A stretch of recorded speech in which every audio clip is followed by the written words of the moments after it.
Excellencies, Head of State and Government, Excellencies, Chair and CEO of the Global Center on Adaptation, President Adesina, distinguished ladies and gentlemen. Thanks to the Global Center on Adaptation for the invitation to participate in this Leaders' Dialogue on the Africa COVID climate emergency. Also thanks to the African Development Bank for its support to Sudan, and looking forward to the return of the country as a full member of the bank after the clearance of its arrears.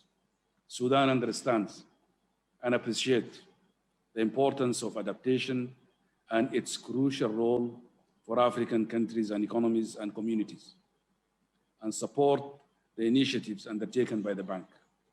As you know, Africa and Sudan are subjected to high vulnerability to climate change adversities, particularly agriculture, which is projected to face serious threats of increased heat and water stresses.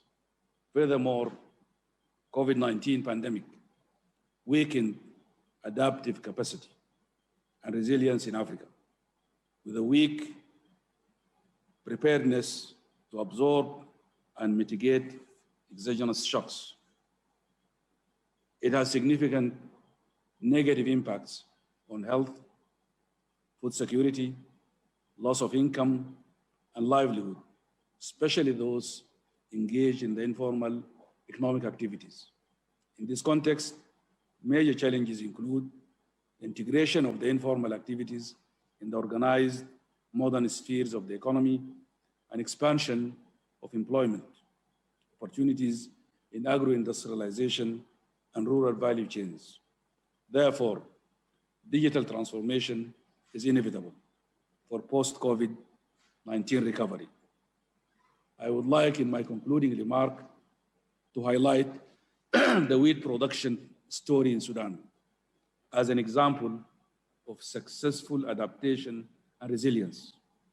With the support of the African Development Bank to the Agricultural Research for Development of Strategic Crops, particularly wheat project, and more recently, Technologies for African Agricultural Transformation, these projects have become a game changer in my country. Through this intervention, it was possible to adopt many high-yielding and heat-tolerant varieties for heat-stressed ecologies of Sudan, which enabled us to achieve 50% of wheat self-sufficiency. But most importantly, it has made it possible to produce wheat in climates previously considered totally impossible to produce wheat there. So thank you very much for the bank, and let's join hands in partnerships in working together in addressing the calamities and the challenges of the pandemic, but also the issue of the adaptation to the changing climate. Thank you very much for your kind attention.